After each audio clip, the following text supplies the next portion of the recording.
In the sleepy village of St. Mary Mead, a scream shatters the autumn calm.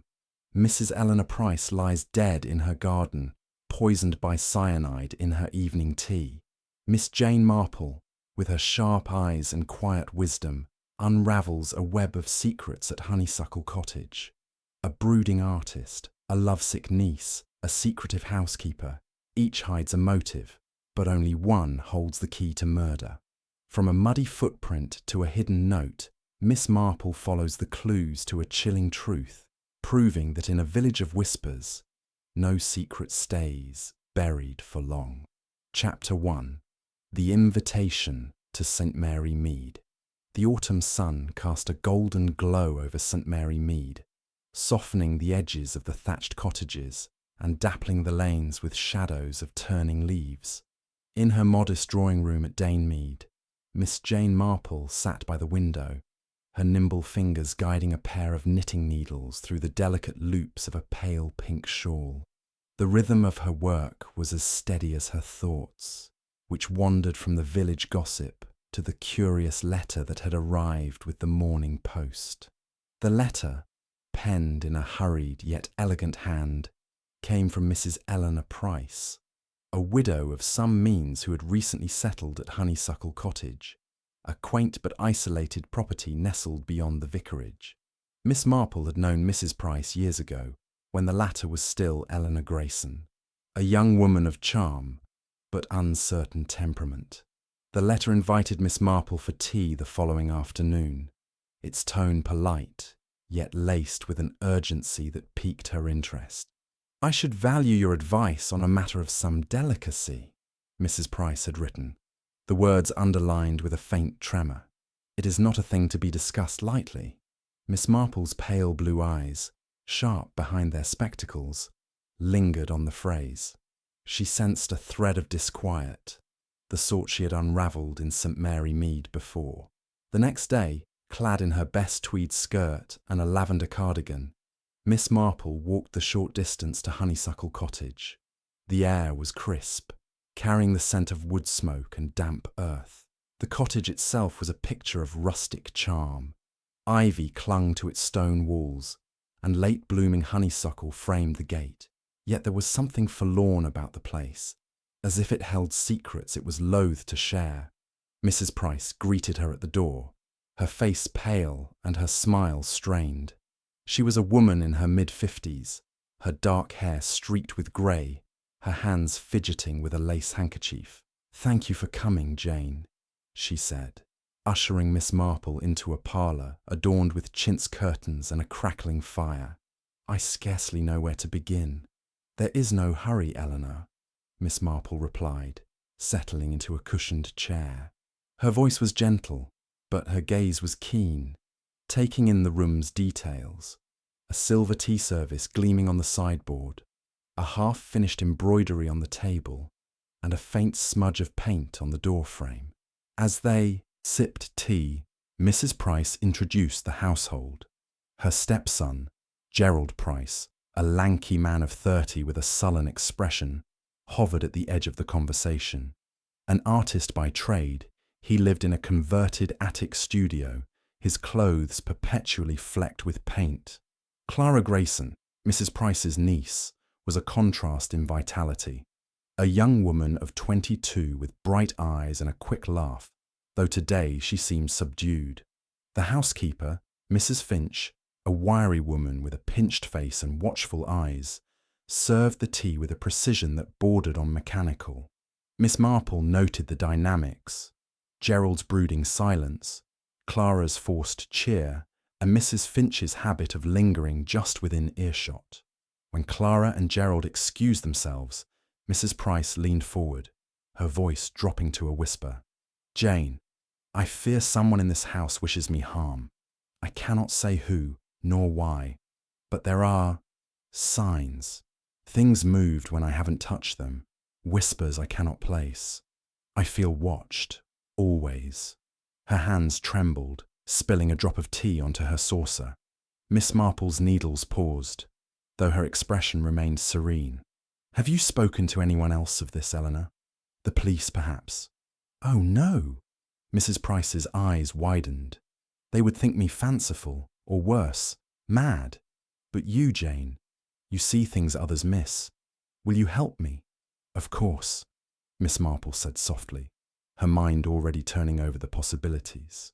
She asked a few gentle questions about the household's routines, the visitors who came and went, but Mrs. Price's answers were vague, her fear clouding her clarity. Promising to return soon, Miss Marple took her leave, her thoughts as tangled as the skein of wool in her bag. That evening, as the village settled into dusk, a piercing scream shattered the quiet. Miss Marple, reading by her fire, set her book aside and hurried to her window. Lights flickered at Honeysuckle Cottage, and soon the village was abuzz with the news. Mrs. Eleanor Price had been found dead in her garden, her body slumped beside a wrought-iron table, a cup of tea spilled across the grass. The doctor, summoned in haste, confirmed the cause. Cyanide slipped into her evening tea, which she always took alone under the stars. Miss Marple stood at her gate, watching the police lanterns bob in the distance. Her fingers resumed their knitting, the soft click of needles a counterpoint to her racing thoughts. A delicate matter indeed, she mused, and one that would require all her attention to untangle. Chapter 2. The Scene of the Crime. The morning after the tragedy at Honeysuckle Cottage broke with a deceptive calm over St. Mary Mead. A thin mist clung to the hedgerows, and the village stirred slowly, as if reluctant to confront the grim reality of murder in its midst. Miss Jane Marple, having slept little, was already dressed in her neat tweed skirt and a woolen cardigan of soft grey, her knitting bag tucked under her arm as she made her way to the scene. The news of Mrs. Eleanor Price's death had spread like wildfire, and though Miss Marple deplored sensationalism, she knew the value of observing a household in the raw aftermath of such an event. People, she often remarked to herself, revealed their truest selves when shaken, much like a skein of wool unravelling under strain.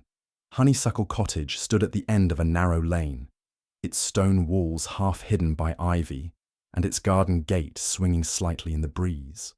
A small crowd of villagers, Mrs. Bantry from the manor, the vicar's wife, and a few curious shopkeepers, hovered at a respectful distance, their whispers forming a low hum.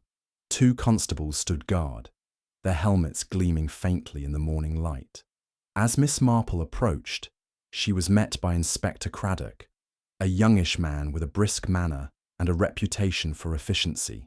His respect for Miss Marple, forged through past cases in St. Mary Mead, was evident in the slight incline of his head as he greeted her. "Good morning, Miss Marple," he said, his voice low but clear. "I had a feeling you'd be here. A bad business, this." "Indeed, Inspector," Miss Marple replied, her pale blue eyes scanning the cottage's facade. "Poor Eleanor. Such a shocking end. Have you determined the particulars?" Craddock motioned for her to follow him toward the garden, where a canvas screen had been erected to shield the scene from prying eyes. The doctors confirmed cyanide poisoning. It was in her tea, her evening ritual apparently. She was found just there. He pointed to a wrought-iron table set beneath a trellis of fading honeysuckle.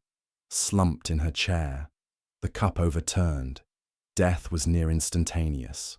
Miss Marple nodded, her gaze lingering on the table. The silver teapot, a fine piece with an engraved monogram, lay on its side, its contents staining the grass. A single porcelain cup, chipped at the rim, rested nearby, its saucer cracked in 2. The air carried a faint, bitter scent, not unlike almonds, though Miss Marple knew better than to trust such a poetic description of cyanide. She stepped closer, her sensible shoes careful on the dew-slick path, and noted a small detail, a muddy footprint, partially obscured by the grass near the garden gate. It was too small for a man's shoe, she thought, and the gate itself was locked, its key held only by the household. "The garden is accessible only through the house, I presume?" she asked, her voice mild but her mind sharp. "Correct," Craddock said. "The walls are high and the gate's bolt is sturdy. Whoever did this was inside the cottage, or had access to the key." Miss Marple's eyes twinkled faintly, though her expression remained grave. "A limited circle, then. Who was in the house last evening?" Craddock flipped open his notebook. 3 people, besides Mrs. Price. Her stepson, Gerald Price, aged 30, an artist. Her niece, Clara Grayson, 22, visiting from London. And the housekeeper, Mrs. Finch, 48, who's been with the family for 6 months.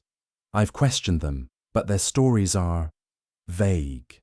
Vague, Miss Marple repeated softly, as if tasting the word. "That is often the way, Inspector, when people are frightened, or hiding something. Might we speak with them?" Craddock led her into the cottage, where the parlour was as she remembered it. Chintz curtains, a polished sideboard, and the faint smell of lavender polish. Gerald Price stood by the fireplace, his tall frame hunched, his dark eyes fixed on the floor. His hands, stained with flecks of paint, twitched as he lit a cigarette. Clara Grayson sat on a sofa, her auburn hair slightly dishevelled, her fingers twisting a handkerchief. Mrs. Finch, rigid in a high-backed chair, watched the room with the alertness of a bird, her lips pressed into a thin line. The atmosphere was heavy, each occupant seeming to occupy a separate island of thought. "Miss Marple," Craddock began, "you know the household. Perhaps you'd care to hear their accounts directly." Miss Marple inclined her head, settling into a chair with her knitting. The soft click of her needles began, a steady rhythm that seemed to calm the room, though her eyes missed nothing. "Please, Mr. Price," she said gently, "tell us where you were last evening, when poor Eleanor took her tea." Gerald exhaled a plume of smoke, his voice low and clipped. "I was in my studio upstairs, working on a canvas. I didn't hear anything until Clara screamed. That's when I ran down and found her." His jaw tightened, and he looked away. Miss Marple's needles paused. "Your studio overlooks the garden, does it not? Did you see anything unusual?" "Nothing," he said quickly. Too quickly, Miss Marple thought. "I was focused on my work." Craddock interjected. "We checked the studio, Miss Marple. The canvas was blank, no paint, no sketches. Odd for a man who claims he was working."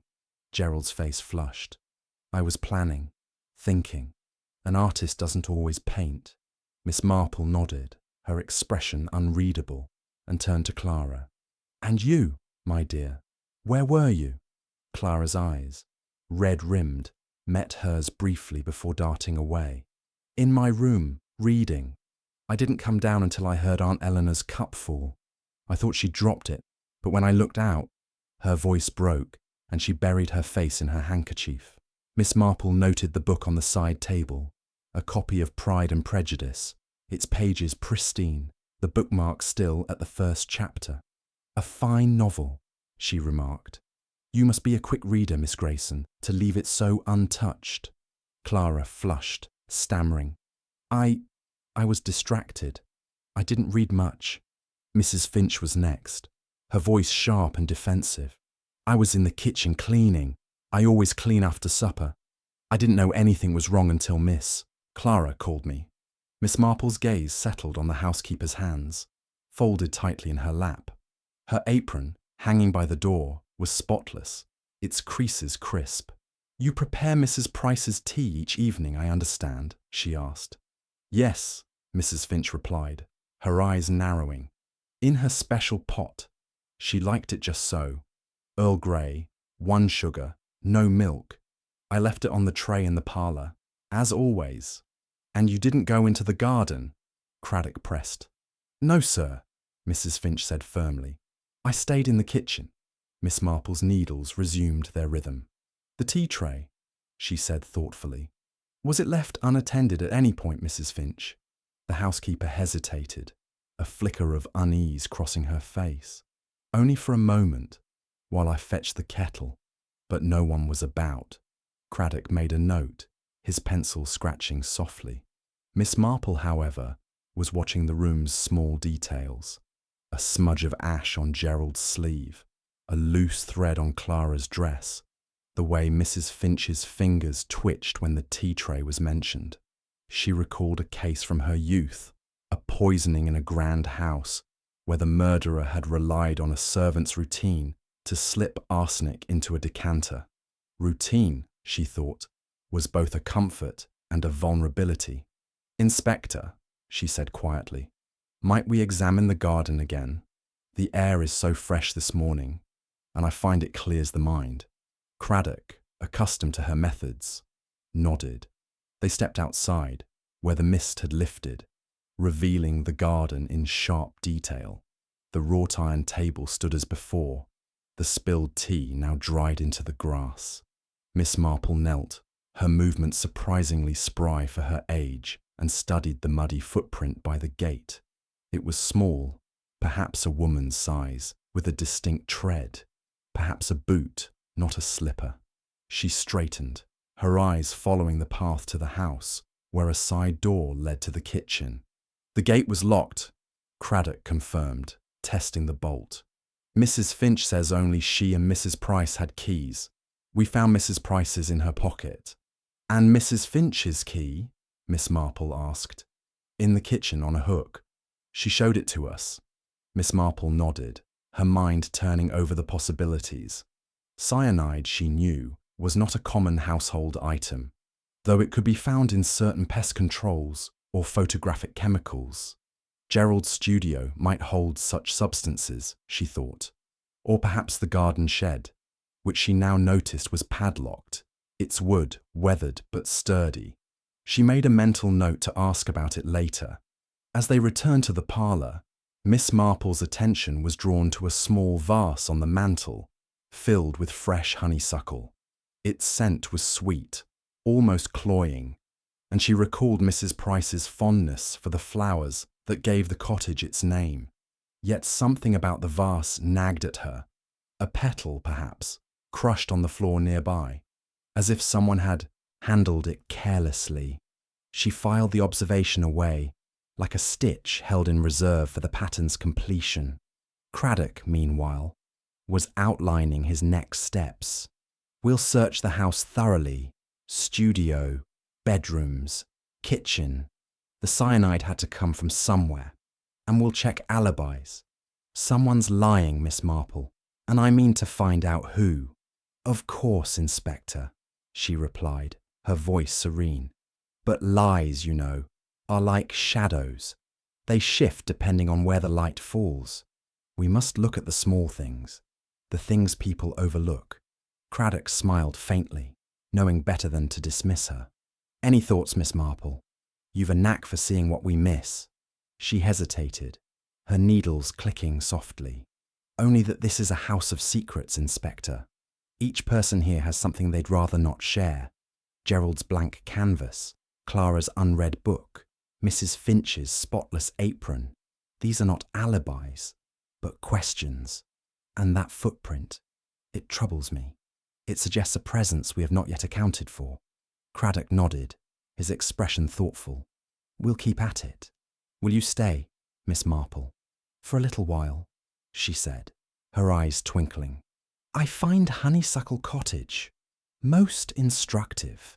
As the inspector moved to coordinate his constables, Miss Marple lingered in the parlour, her gaze drifting to the tea tray, now cordoned off as evidence. The silver pot gleamed, its monogram catching the light. She thought of Mrs. Price, alone in her garden, sipping tea under the stars, unaware of the poison in her cup. It was a cruel act, she mused, but not impulsive. Someone had planned this. Someone who knew the household's rhythms as intimately as a seamstress knows her stitches. And somewhere, in the tangle of motives and opportunities, lay the thread that would unravel the truth. Miss Marple adjusted her shawl and resumed her knitting, her mind as sharp as the needles in her hands. The scene of the crime was set, the players introduced. Now, she thought, it was only a matter of time before the pattern emerged. Chapter 3. The Will and the Motive. The late morning sun filtered through the lace curtains of the vicarage, where Miss Jane Marple sat opposite Mrs. Clement, the vicar's wife, sharing a pot of Darjeeling tea. The room was warm, its shelves lined with well-worn books, and the faint scent of beeswax polish hung in the air. Miss Marple had come ostensibly to discuss the upcoming church fete, but her true purpose was to gather the threads of village gossip that Mrs. Clement, with her kind but unguarded tongue, was sure to provide. In St. Mary Mead, news travelled faster than the post, and Miss Marple knew that the whispers surrounding Honeysuckle Cottage would reveal more than Inspector Craddock's formal inquiries. "Such a dreadful affair, Jane," Mrs. Clement said, her hands fluttering as she poured a second cup. "Poor Mrs. Price, poisoned in her own garden. I can scarcely believe it.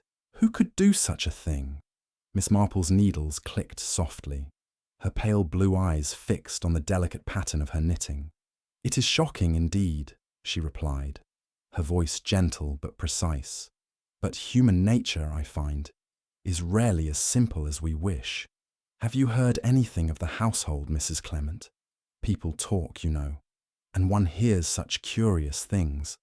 Mrs. Clement leaned forward, her voice dropping to a conspiratorial whisper. "Oh, Jane, the village is positively buzzing. They say Gerald Price, that artist fellow, is to inherit nearly everything. Mrs. Price's fortune, the cottage, all of it. But there's talk of a condition, something about his marriage. And Clara, the niece, she's been seen with that young journalist, Robert Lane, who hasn't a penny to his name. Mrs. Bantry heard from the grocer that Clara and her aunt quarrelled about him only last week." Miss Marple nodded, her expression serene but her mind alert. "And Mrs. Finch, the housekeeper. She seems a most diligent woman." Mrs. Clement's eyes widened. "Diligent, perhaps, but not without her shadows. My maid Lily says Mrs. Finch was let go from a house in Much Benham years ago. Something about missing silver. Mrs. Price knew, they say, but kept her on out of pity, or perhaps fear of what Mrs. Finch might know." Miss Marple's needles paused, a single stitch held in suspense. "How very interesting," she murmured. "Motives, you see, are like threads in a tapestry. Pull one, and the whole pattern shifts. I must speak with the solicitor, I think.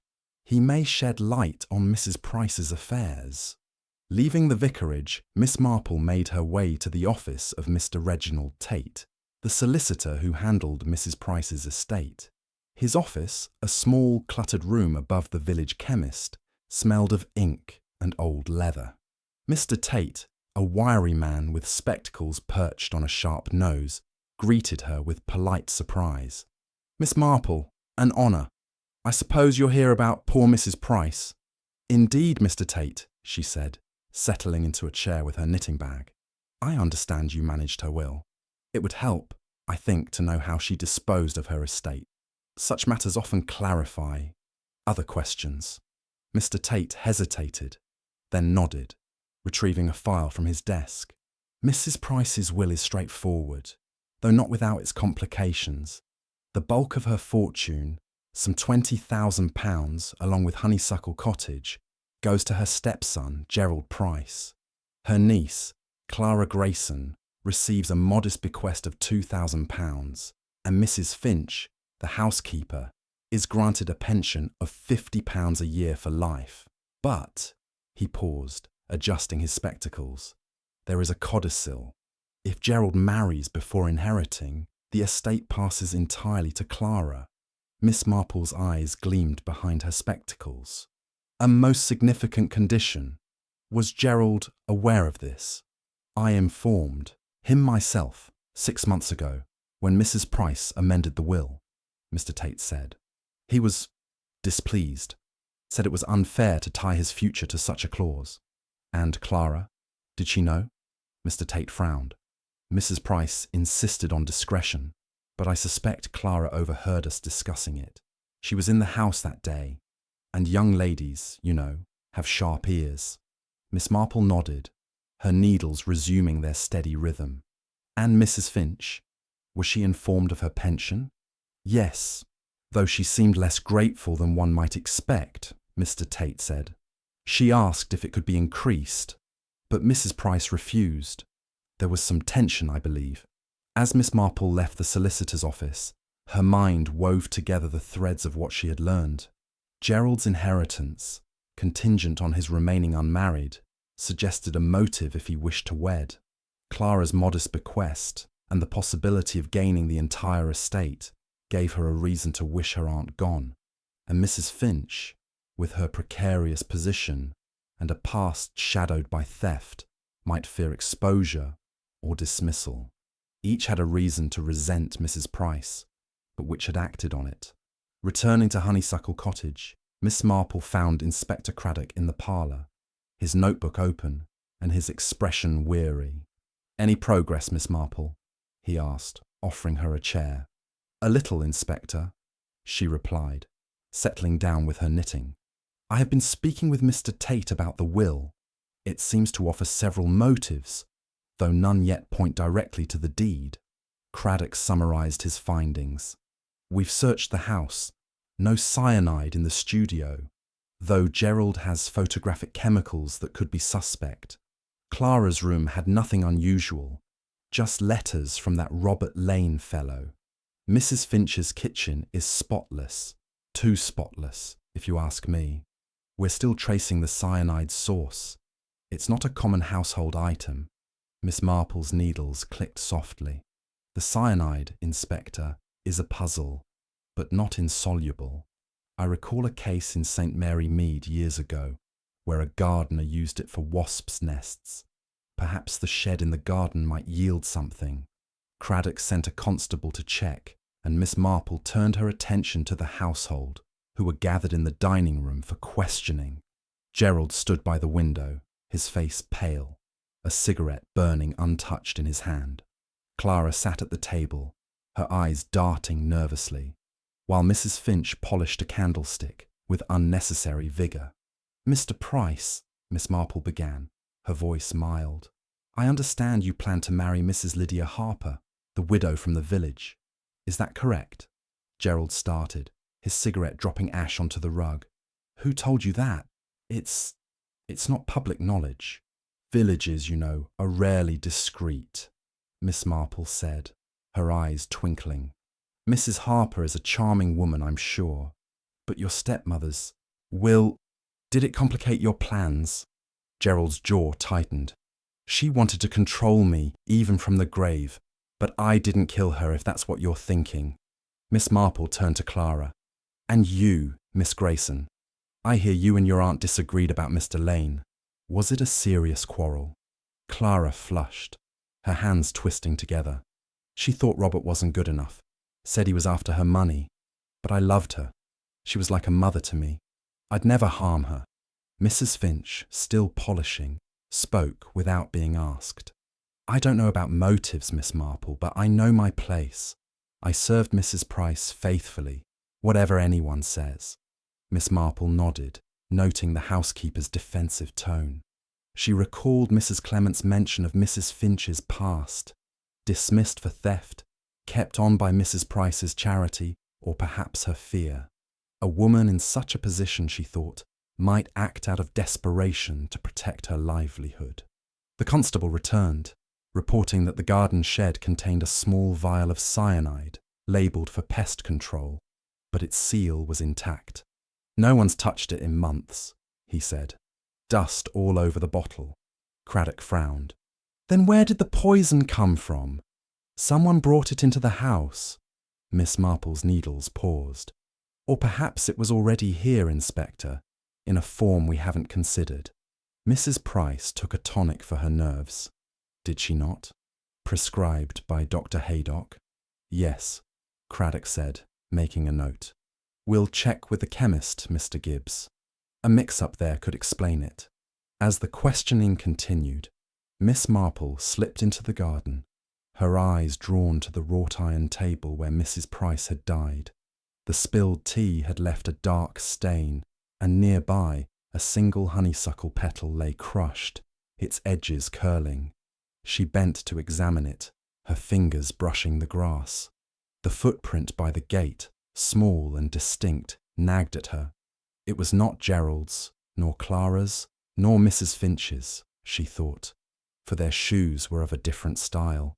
Yet someone had been here, someone who knew the garden's secrets. Returning to the parlour, Miss Marple addressed Craddock quietly. "Inspector, I suggest you look into Mrs. Price's tonic and perhaps the chemist's records. And the footprint, has it been measured precisely?" "We're working on it," Craddock said. "But what are you thinking, Miss Marple?" "Only that this murder was not a sudden act," she replied, her voice soft but firm. "It was planned, like a stitch in a pattern, and the person who planned it knew exactly when and how to strike. We must find the thread that connects the will, the poison, and that curious footprint."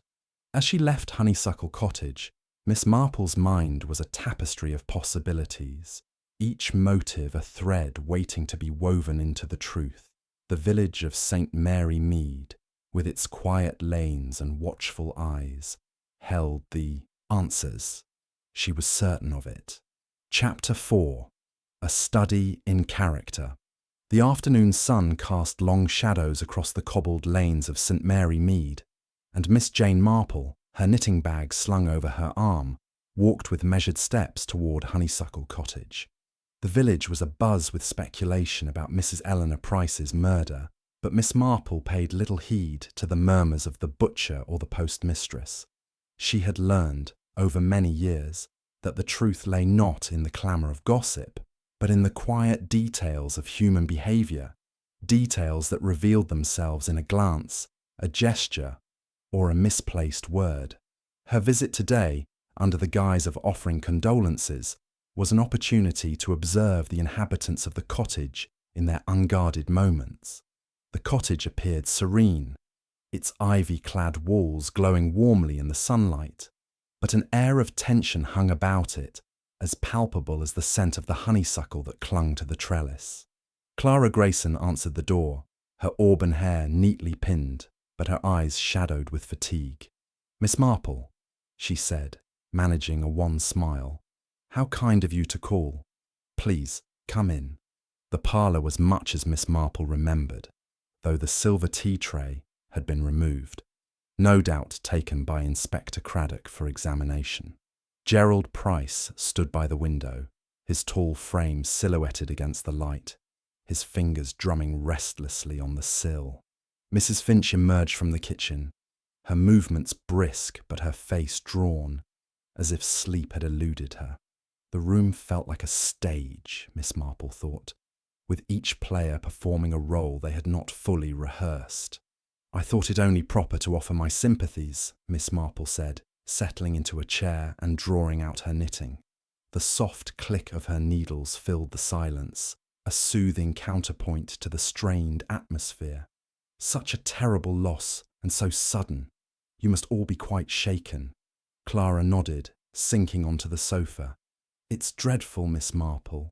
Aunt Eleanor was difficult at times, but I never imagined—" Her voice faltered, and she looked down at her hands, clasped tightly in her lap.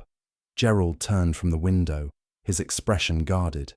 "It's a shock, yes, but life goes on, doesn't it?" His tone was curt, almost defiant, and Miss Marple noted the faint tremor in his hand as he lit a cigarette. Mrs. Finch, hovering near the sideboard, set down a tray of tea things with a clatter. One cup slipped from her grasp, rolling across the table before Miss Marple caught it with a deft hand. "Oh!" Mrs. Finch exclaimed, her cheeks flushing. "How clumsy of me!" "Not at all," Miss Marple said gently, her eyes fixed on the housekeeper. "It's only natural to be unsettled. You prepared Mrs. Price's tea each evening, I believe, in her special pot." Mrs. Finch stiffened, her lips pursing. "Yes, ma'am, always the same, Earl Grey, 1 sugar, no milk. I left it in the parlour for her to take to the garden. And the pot was never used by anyone else?" Miss Marple's tone was mild, but her question hung in the air like a dart. "No, never," Mrs. Finch said quickly, her eyes darting to Gerald, who exhaled a plume of smoke and said nothing. Miss Marple's needles clicked steadily as she turned to Clara. "And you, my dear, were you in the habit of joining your aunt in the garden?" Clara shook her head. "Not often. She liked her solitude in the evenings. I was usually upstairs or elsewhere." Miss Marple nodded, her mind noting the hesitation. She recalled Mrs. Clement's mention of Clara's quarrels with her aunt over Robert Lane, the young journalist. Young love, she thought, often led to rash words and secret plans. But did it lead to murder? She decided to probe gently. "I understand you and your aunt had words about a certain young man. Mr. Lane, is it?" Clara's face flushed, and she glanced at Gerald, who remained impassive. "It was nothing serious," she said, her voice tight. "Aunt Eleanor didn't approve of Robert, but we weren't. I didn't." "There's no need to distress yourself," Miss Marple said, her tone soothing. "These things are often misunderstood.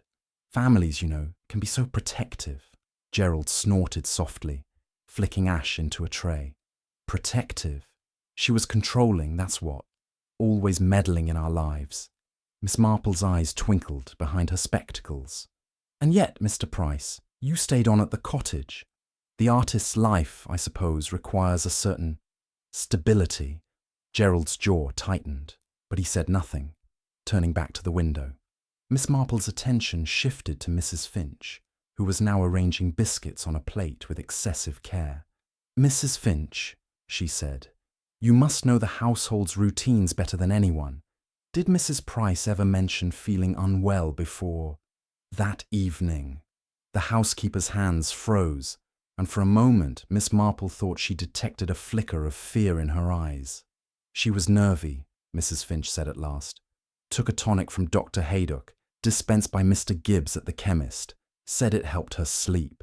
Miss Marple nodded, recalling a case from years past in St. Mary Mead, where a chemist's error had led to a fatal dose of belladonna. "A tonic," she mused. "And who fetched it for her?" "I did sometimes," Mrs. Finch admitted, her voice barely above a whisper. "But it was always sealed, proper-like." "Of course," Miss Marple said, her needles pausing as she considered the implications. A tonic, she thought, could be tampered with, though the cyanide in Mrs. Price's tea suggested a more direct method. Her gaze drifted to the garden, visible through the window, where the wrought-iron table stood empty, its surface gleaming in the sunlight. She noticed again the padlocked shed, its door weathered but sturdy, and a faint trail of crushed honeysuckle, petals leading toward it.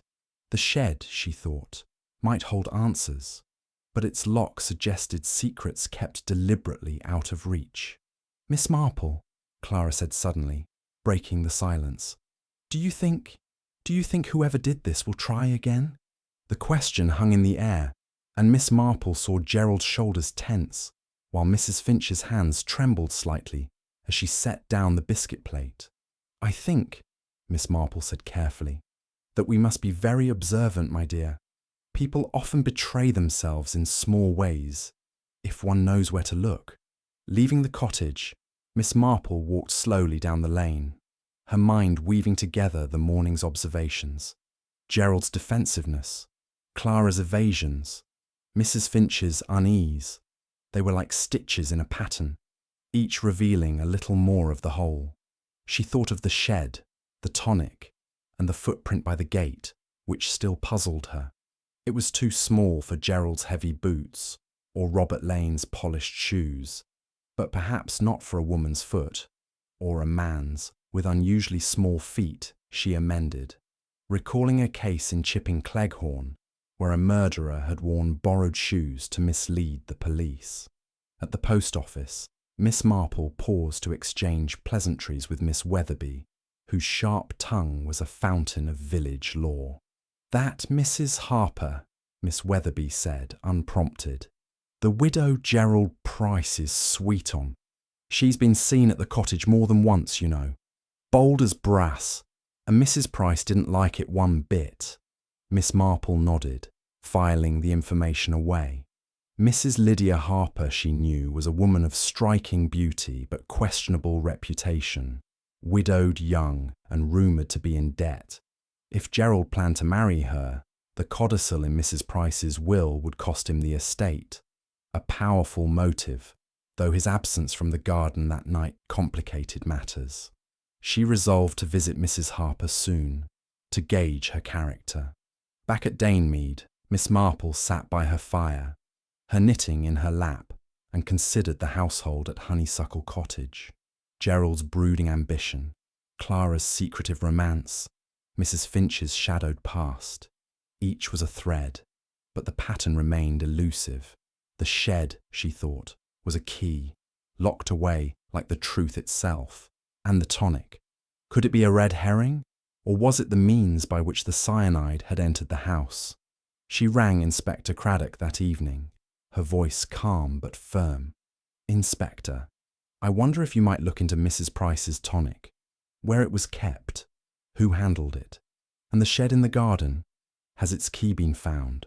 "Not yet," Craddock replied. "Mrs. Finch says it's lost, and the lock's too strong to break without a warrant. But we're checking the chemist tomorrow." "Anything else, Miss Marple?" "Only a thought," she said, her needles clicking softly. "This murder, Inspector, was not the work of an outsider. It was someone who knew Mrs. Price's habits, her tea, her garden, someone close. We must watch them all, very closely."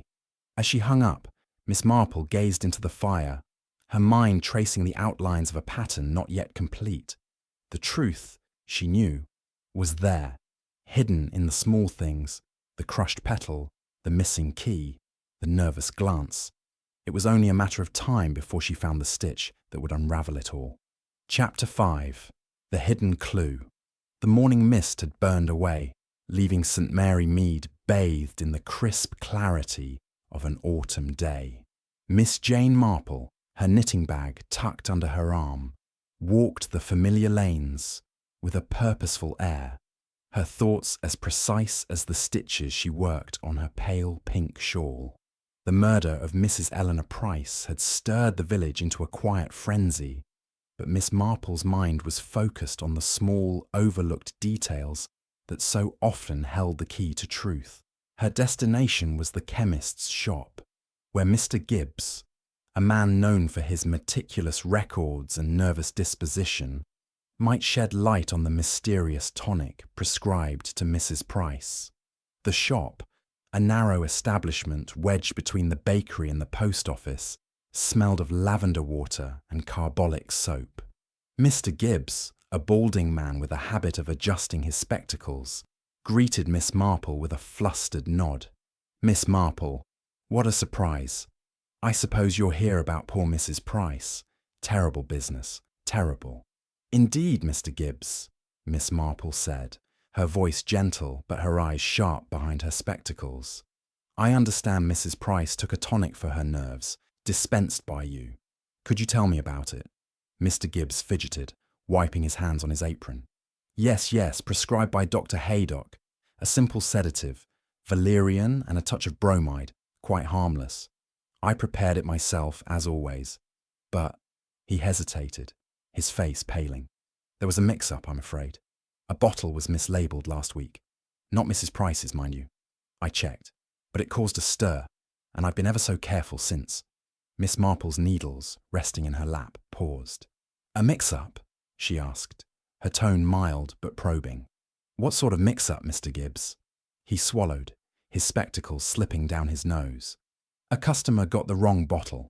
Nothing dangerous. Just a liniment instead of a cough syrup. I corrected it at once. But Mrs. Price's tonic was fine, I swear. No cyanide, nothing like that." Miss Marple nodded, her mind turning over the possibility of error or deliberate tampering. "And who collected Mrs. Price's tonic? Mrs. Finch, perhaps?" "Sometimes, yes," Mr. Gibbs said. "But last time it was Miss Grayson. Clara. She came in 2 days before it happened." "Thank you, Mr. Gibbs," Miss Marple said, rising with a smile. "You've been most helpful." As she left the shop, she recalled a case from her youth where a chemist's assistant had swapped labels to cover a theft. Mistakes, she thought, could be convenient masks for intent. Her next stop was Honeysuckle Cottage, where Inspector Craddock had agreed to meet her to inspect the garden shed. The cottage, bathed in sunlight, seemed almost serene, but the locked gate and the memory of Mrs. Price's body cast a shadow over its charm. Craddock, his notebook in hand, greeted her with a nod. "Miss Marple, you were right to mention the shed. We've got permission to open it. Mrs. Finch found the key, or so she claims." The shed, tucked behind a row of rose bushes, was small but sturdy, its padlock rusted but intact. A constable forced it open, revealing a cluttered interior, gardening tools, sacks of fertilizer, and a shelf of bottles labelled for pest control. Among them was a small vial of cyanide, its cap sealed but its label faded. Craddock examined it closely. "Looks untouched," he said. "Dust on the bottle, no fingerprints. But cyanide's here all right. Could have been taken and replaced." Miss Marple's eyes scanned the shed, noting a scrap of paper caught in a crack near the door. She bent to retrieve it, her movements careful despite her age. The paper was torn, its edges frayed, but the handwriting was clear. "Meet me at midnight." The script was unmistakably Clara's, with its looping letters and distinctive flourish. Miss Marple tucked the paper into her bag, her expression serene, but her mind racing. Back in the parlour, Clara was summoned to explain the note. Her face paled as Miss Marple produced it, her hands twisting in her lap. I wrote it for Robert," she admitted, her voice trembling. "Robert Lane. We were to meet by the garden gate to talk about our future, but I never went. I changed my mind. I slipped the note under his door at the inn." Craddock's eyes narrowed. "And you didn't enter the shed?" "No," Clara said, her voice rising. "I've never been in there. I don't even know where the key is kept." Miss Marple's needles clicked softly as she observed Clara's distress. The girl's story was plausible, but the note's presence in the shed suggested someone had moved it, or placed it there deliberately. She thought of a housemaid she had known in her youth, who left notes for a lover only to have them intercepted by a jealous rival. "Thank you, Clara," she said gently. "These things are often more complicated than they seem." Craddock, meanwhile, was examining the shed's contents with the constable. "No signs of tampering," he reported. "But someone could have taken the cyanide earlier and resealed the vial. We'll test it for traces." Miss Marple nodded, her gaze drifting to the garden path, where the muddy footprint by the gate still lingered in her mind. It was too small for Gerald or Robert, she thought, and Clara's shoes were delicate slippers, not the sturdy boots the print suggested. Mrs. Finch, perhaps, but the housekeeper's boots, seen in the kitchen, were larger, with a different tread. The footprint, she decided, was a clue that did not yet fit the pattern. As they left the shed, Miss Marple paused by the wrought-iron table, where Mrs. Price had taken her fatal tea. A faint stain marked the grass, and nearby a single honeysuckle petal lay crushed, its edges curling like a question mark. She bent to pick it up, her fingers brushing the soft earth. "Inspector," she said, "have you considered the timing of the tea?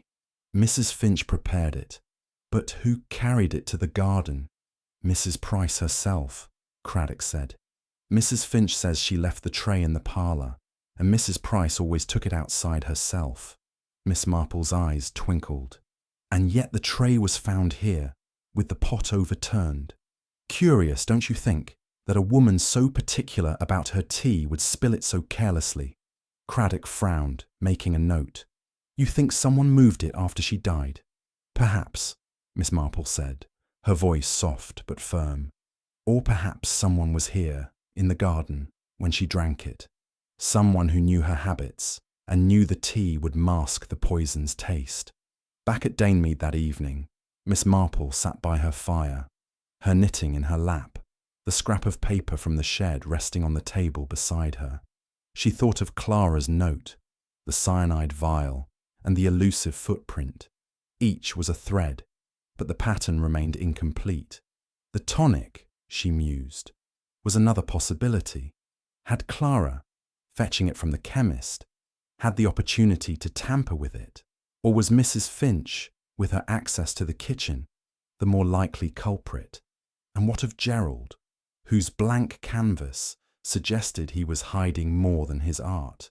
She recalled a case in St. Mary Mead years ago, where a young woman had poisoned her employer to secure a legacy. The method had been simple, a doctored bottle of medicine, but the motive had been complex, rooted in fear and resentment. Miss Marple's mind turned to Mrs. Finch's past, the theft that had cost her a previous position. A woman with such a history, she thought, might act to protect her place, especially if she feared Mrs. Price's knowledge of it. Picking up the phone, Miss Marple rang Inspector Craddock. "Inspector, have you spoken to Dr. Haydock about the tonic? And might you check Mrs. Finch's movements on the evening of the murder? She claims to have been in the kitchen, but I wonder if anyone saw her there." "We're on it," Craddock said, "and we're tracing Robert Lane's whereabouts. He was seen near the cottage that night, though he claims he was at the Red Lion in Much Benham." Miss Marple nodded, her needles resuming their rhythm. "Thank you, Inspector. And one more thing. The footprint by the gate. I think it may be more important than we realise. It suggests someone who was not meant to be seen." As she hung up, Miss Marple gazed into the fire, her mind weaving the threads of the case. The note, the footprint, the tonic, the shed. They were pieces of a puzzle, each waiting to find its place. She thought of her garden at Danemead, where a single weed could disrupt the harmony of the whole. The murderer, she knew, was a weed in the pattern of Honeysuckle Cottage, and she was determined to root them out. Chapter 6. The Midnight Meeting. The twilight of St. Mary Mead was soft and deceptive, cloaking the village in a hush that belied the undercurrents of suspicion swirling around Honeysuckle Cottage. Miss Jane Marple, seated by her fire at Danemead, worked her knitting needles with their familiar rhythm, the pale pink shawl growing steadily in her lap. Her mind, however, was far from the tranquil stitches, weaving instead through the tangled threads of Mrs. Eleanor Price's murder. The scrap of paper found in the shed, the elusive footprint, and the possibility of a tampered tonic had sharpened her focus. She sensed the truth was close, hidden in the small inconsistencies of human behaviour that so often betrayed the guilty. Earlier that day, Inspector Craddock had telephoned with news that stirred her thoughts. Robert Lane, Clara Grayson's young journalist suitor, had been seen near Honeysuckle Cottage on the night of the murder, despite his claim of being at the Red Lion in Much Benham. The discrepancy intrigued Miss Marple, who recalled a maid from her youth who had lied about her whereabouts to shield a lover's indiscretions. Such lies, she knew, often concealed more than they revealed. She resolved to probe further, starting with a visit to Mrs. Lydia Harper, Gerald Price's fiancée, whose connection to the household might illuminate hidden motives. Mrs. Harper lived in a modest cottage on the edge of the village, its garden overgrown, but its windows gleaming with defiant pride. She was a striking woman in her late 30s, with dark hair and a confident air that bordered on boldness. As Miss Marple knocked, Mrs. Harper opened the door, her smile polite but guarded. "Miss Marple, what a surprise," she said, ushering her into a small parlour adorned with faded velvet curtains and a single vase of wilting roses. "I suppose you're here about poor Mrs. Price?" "Yes, my dear," Miss Marple replied, settling into a chair with her knitting. "It's a dreadful affair, and I thought you might help clarify a few matters. You were close to Mr. Gerald Price, I understand." Mrs. Harper's eyes flickered, but her smile held. "We're engaged, if that's what you mean. Gerald's been under strain, with his stepmother's rules and that will of hers. But he's a good man, Miss Marple." Miss Marple's needles clicked softly. "Of course. And on the night Mrs. Price died, was Gerald with you, perhaps? He mentioned being in his studio, but I wonder if he sought your company instead." Mrs. Harper hesitated, her fingers smoothing the edge of her skirt. As it happens, he was here, she admitted, her voice low. He came, after supper, around 8, stayed until nearly midnight. He was upset, said his stepmother had threatened to cut him off if he married me. But he didn't go near the cottage that night, I swear. Miss Marple nodded, her expression serene, but her mind alert. Gerald's presence with Mrs. Harper contradicted his alibi of painting in his studio, yet it placed him away from the scene of the crime. A convenient truth, she thought, or a carefully crafted lie. She recalled a case in St. Mary Mead, where a young man had fabricated an alibi to protect his reputation, only to be caught by a witness's chance remark. "Thank you, Mrs. Harper," she said. "You've been most helpful. Marriage, you know, can complicate matters, especially where money is concerned." Leaving the cottage, Miss Marple walked to the Red Lion in Much Benham, a short bus ride away, to verify Robert Lane's alibi. The publican, a jovial man with a memory for faces, shook his head when questioned.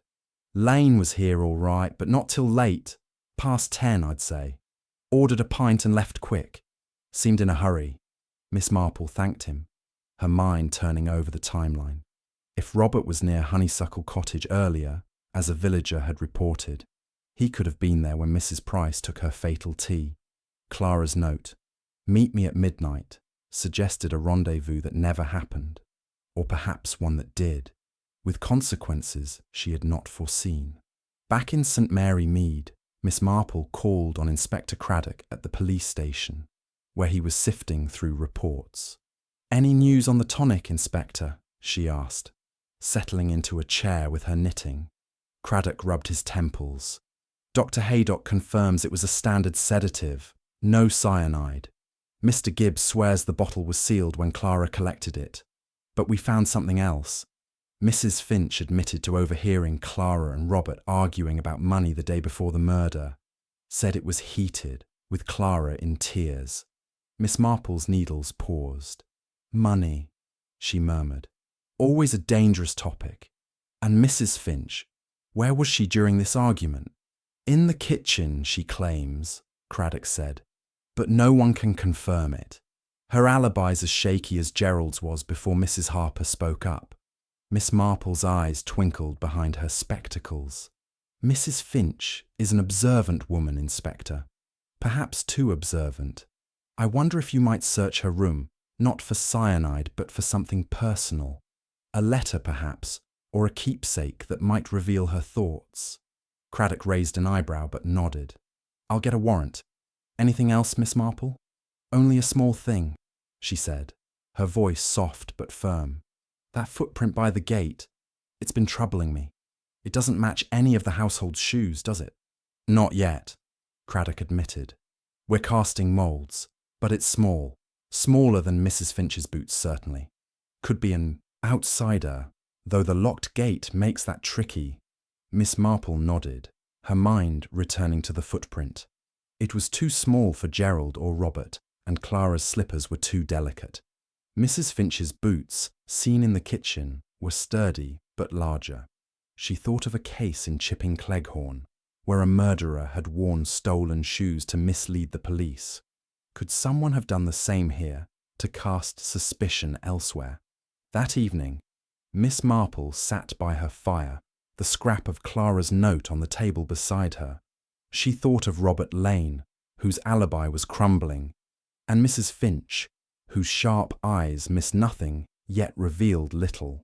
Gerald's confirmed absence from the cottage was a relief, but his secrecy suggested other motives. The footprint, she decided, was the key, a clue left by someone who had been in the garden, unseen, perhaps watching Mrs. Price as she drank her poisoned tea. She recalled a conversation with her nephew Raymond, who had once laughed at her village parallels, saying they simplified the world too much. But Miss Marple knew that human nature was the same, whether in St. Mary Mead or London. Fear, greed, love, these were the threads that wove every crime. Mrs. Finch's past, Clara's romance, Gerald's engagement. Each was a motive, but only one had led to murder. Picking up the phone, Miss Marple rang Craddock. "Inspector, have you spoken to Robert Lane yet? And might you ask Mrs. Finch about her duties the day before the murder? I have a feeling she saw more than she's told us." "We're bringing Lane in tomorrow," Craddock said. "And I'll press Mrs. Finch. You think she's holding back?" "I think," Miss Marple said, her needles clicking softly, "that everyone in that house is holding something back. The trick is finding what matters." As she hung up, Miss Marple gazed into the fire, her mind tracing the pattern of the case. The note, the footprint, the overheard argument. They were stitches in a tapestry, and she was close to seeing its design. The murderer, she thought, had been clever, but not clever enough. They had left a trail, however faint, and she would follow it to the end. Chapter 7. The Unravelling. The soft glow of evening settled over St. Mary Mead, casting long shadows across the village lanes, as Miss Jane Marple sat in her drawing room at Mead, her knitting needles moving with their familiar precision. The pale pink shawl in her lap was nearly complete, its intricate pattern a mirror to the case she was piecing together. The murder of Mrs. Eleanor Price had woven a complex tapestry of motives and secrets, but Miss Marple sensed the threads were beginning to align. The footprint by the garden gate, Clara's note, Robert Lane's shaky alibi, and Mrs. Finch's guarded demeanour, each was a stitch. And now, she thought, it was time to pull the thread that would unravel the truth. Inspector Craddock had telephoned earlier with the results of the search of Mrs. Finch's room, conducted under a warrant. Tucked beneath a loose floorboard, the police had found a pair of muddy shoes, their tread matching the small footprint by the garden gate. The discovery had electrified Miss Marple's thoughts, for the shoes were not the sturdy boots Mrs. Finch wore in the kitchen, but a smaller pair, almost dainty, suggesting a deliberate choice to mislead. Craddock had also reported that Robert Lane, when questioned, admitted to being near Honeysuckle Cottage at 9 o'clock on the night of the murder, claiming he was waiting for Clara, who never appeared. His story, though plausible, left gaps Miss Marple intended to explore. Determined to test her emerging theory, Miss Marple walked to Honeysuckle Cottage the next morning, her knitting bag a reassuring weight on her arm. The cottage, bathed in the pale light of autumn, seemed to hold its breath, its ivy-clad walls masking the turmoil within. Inspector Craddock met her at the door, his expression a mix of frustration and anticipation. "Miss Marple, we've got Mrs. Finch in the parlour," he said. "She's rattled about the shoes, but she's sticking to her story. Says she doesn't know how they got there." Miss Marple nodded, her pale blue eyes sharp behind her spectacles. "Let us speak with her, Inspector. Sometimes a gentle question can loosen a knot that force cannot untie." The parlour was quieter than before, the absence of Gerald and Clara lending it an air of emptiness. Mrs. Finch sat rigidly in a high-backed chair, her hands folded tightly in her lap, her pinched face pale. The silver tea tray, now returned from police custody, gleamed on the sideboard, a silent reminder of the crime. Miss Marple settled opposite the housekeeper, her knitting needles clicking softly, their rhythm a counterpoint to the tension in the room. "Mrs. Finch," Miss Marple began, her voice gentle but precise, "you've been most diligent in your duties here. It must have been difficult, serving a household with so many undercurrents." Mrs. Finch's lips tightened, but she nodded. "I did my best, Miss Marple. Mrs. Price was particular, but fair in her way." "Of course," Miss Marple said, her eyes fixed on the housekeeper's hands, which twitched slightly. "And the tea you prepared for her each evening. It was always in her special pot, I understand. Never touched by anyone else." "Yes, ma'am," Mrs. Finch said, her voice firm but her eyes darting to the tray. "I left it in the parlour, and she took it to the garden herself." Miss Marple's needles paused, a single stitch held in suspense. And yet, Mrs. Finch, the police found a pair of shoes in your room, matching the footprint by the garden gate. A small pair, not your usual boots. Can you explain that? Mrs. Finch's face flushed, and for a moment, Miss Marple thought she might bolt from the chair. I don't know how they got there, she stammered. Someone must have put them there. I never went near the gate that night. Craddock leaned forward, his notebook open. Mrs. Finch, we also found a vial of cyanide in the shed, and you admitted to using it for pests. Did you take any into the house? The housekeeper's hands clenched, her knuckles white. I did take some weeks ago for the wasp's nest in the attic, but I kept it in the kitchen, locked in a tin. Someone took it. I noticed it missing the day before Mrs. Price died. Miss Marple's eyes twinkled, though her expression remained serene. And you didn't mention this to the police, Mrs. Finch. That's rather curious, don't you think? Mrs. Finch's gaze dropped, and a bead of sweat glistened on her forehead. I was afraid they'd think I didn't want trouble. I've had enough of that in my life. Miss Marple nodded, recalling Mrs. Clement's mention of the housekeeper's dismissal from a previous position for theft. Fear of exposure, she thought, could drive a person to desperate acts. She decided to press gently, as one might ease a tangled thread from a skein. Mrs. Finch, you overheard Miss Grayson and Mr. Lane arguing about money, did you not? Did you hear anything else? Perhaps something about Mrs. Price? Mrs. Finch hesitated, then nodded reluctantly. They were in the garden the day before. Clara was crying, saying her aunt would never let them marry. Mr. Lane said something about finding a way. I didn't think much of it then. Craddock made a note, his pencil scratching softly. Miss Marple, however, was watching Mrs. Finch's hands, which had begun to tremble. The housekeeper knew more, she was certain, but fear was holding her tongue. It was time, Miss Marple decided, to set a trap, a subtle one, as delicate as the lace she sometimes knitted. Inspector, she said, turning to Craddock, might you let it be known in the village that a new witness has come forward? Someone who saw a figure by the garden gate that night, perhaps. It may encourage someone to speak. Craddock's eyes narrowed, but he nodded, accustomed to her methods. I'll see to it. A rumour like that could shake things up. Miss Marple rose, her knitting tucked away. Thank you, Mrs. Finch. You've been most helpful. Grief, you know, can cloud our memories, but the truth has a way of coming clear. That evening, Craddock spread word through the village, discreetly via the postmistress and the publican, that a witness had seen someone near Honeysuckle Cottage's gate on the night of the murder.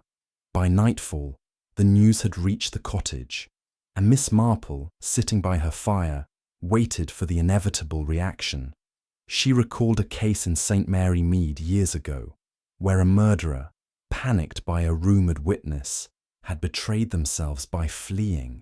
Fear, she knew, was a powerful, unravelling force. At midnight, a constable telephoned with urgent news. Mrs. Finch had been caught attempting to leave St. Mary Mead on the last train, her suitcase containing a small bottle of cyanide, its label partially torn but matching the vial from the shed.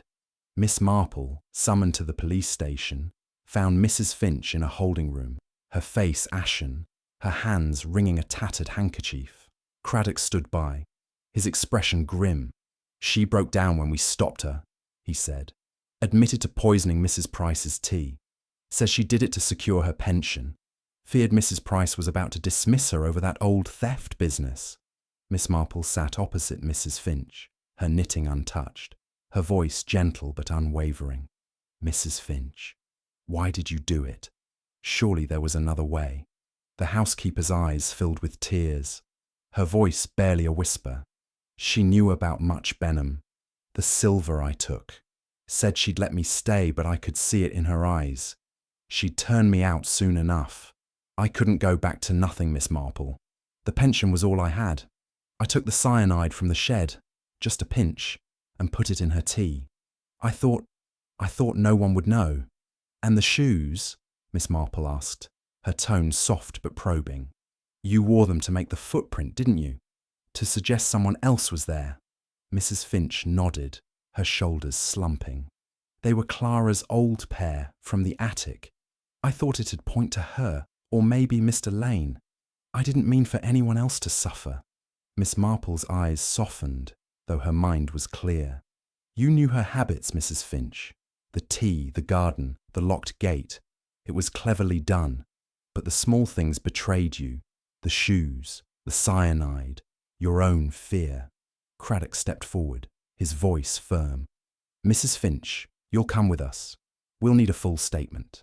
As the housekeeper was led away, Miss Marple remained in the parlour, her gaze lingering on the tea tray. The silver pot gleamed, its monogram a silent witness to the crime. She thought of Mrs. Price, alone in her garden, trusting in her routine, unaware of the betrayal in her cup. It was a sad affair, she mused, driven not by greed but by desperation, a motive as old as human nature itself. She walked home through the quiet village, her knitting bag a steady weight. The case was nearly closed, but a few threads remained. Clara's note, Robert's presence, Gerald's secrecy. These, she thought, would resolve themselves in time as the village settled back into its rhythm. For now, the truth had been found, hidden in the small things, as it always was. Chapter 8. The Quiet Conclusion. The autumn sun rose gently over St. Mary Mead, its light filtering through the mist to touch the thatched roofs and quiet lanes with a golden glow. At Danemead, Miss Jane Marple sat in her garden, a cup of tea steaming beside her and her knitting folded neatly in her lap. The pale pink shawl, now complete, lay across her chair, its intricate pattern a testament to patience and precision, qualities that had served her well in unravelling the murder of Mrs. Eleanor Price. The village, though still whispering of the tragedy at Honeysuckle Cottage, was settling back into its familiar rhythm, as villages do when a storm has passed. Inspector Craddock arrived shortly after breakfast, his step brisk but his expression softened by relief. He found Miss Marple tending her roses, her pruning shears snipping with the same care she applied to her thoughts. "Good morning, Miss Marple," he said, tipping his hat. "I thought you'd want to know the final details. Mrs. Finch has made a full confession, and we're closing the case. It's thanks to you, really. Your idea about the witness rumour did the trick." Miss Marple smiled, setting down her shears. "You're too kind, Inspector. I merely suggested a nudge, as one might ease a tangled thread from a skein. Please sit. Tell me how it all came together." They settled at a small garden table, the air fragrant with the last blooms of the season. Craddock opened his notebook, though he scarcely needed it, his account clear and methodical. "Mrs. Finch admitted everything at the station," he began. "She'd been terrified Mrs. Price would dismiss her, especially after their last conversation, when Mrs. Price hinted at knowing about the Much Benham theft. The pension in the will was her lifeline, but she feared it wouldn't come if she were sacked. She took the cyanide from the shed weeks ago, planning to use it on pests, but saw her chance when Mrs. Price's tea ritual offered a perfect opportunity." Miss Marple nodded, her pale blue eyes fixed on a distant rose bush. "And the shoes, Inspector? The footprint by the gate?" "That was her cleverest move," Craddock said. "She used an old pair of Clara's shoes, found in the attic, to leave the print. Hoped it would point suspicion at Clara or even Robert Lane. She wore them when she slipped into the garden to check Mrs. Price was gone. Then she hid them under the floorboard, thinking no one would look there." "A desperate act," Miss Marple murmured, "but not without calculation. She knew the household's habits, Mrs. Price's solitary tea, the locked gate, the silver pot used only for her. It's the small things, Inspector, that betray us." Craddock nodded, his respect for her insight evident. "We checked the cyanide vial from the shed. It had been opened, despite the dust. She'd taken just enough to avoid notice. The bottle in her suitcase confirmed it. Same type, Same label. She planned to dispose of it when she fled. Miss Marple's fingers brushed the edge of her shawl, her mind weaving the final threads. And the others, Clara, Gerald, Mr. Lane, their stories have held. Mostly, Craddock said. Clara's note was genuine. She meant to meet Lane but backed out, afraid of her aunt's disapproval. Lane was near the cottage that night, waiting for her. But we've no evidence he entered the garden. His alibi at the Red Lion checks out for later. Gerald was with Mrs. Harper, as she said. He's shaken, though. Postponed his wedding. Says it doesn't feel right so soon after. Miss Marple's eyes twinkled faintly. Wise of him, perhaps. Grief has a way of clarifying one's priorities. And Clara and Mr. Lane, they're reconciling, Craddock said with a wry smile. Young love, you know. Clara's inherited her bequest, and Lane's talking of a job in London. They'll manage, I think. Miss Marple nodded, her thoughts drifting to a case years ago in St. Mary Mead, where a young couple had been wrongly suspected of murder, their love tested by suspicion. Human nature, she said softly, is so predictable, Inspector. Like the stitches in my shawl.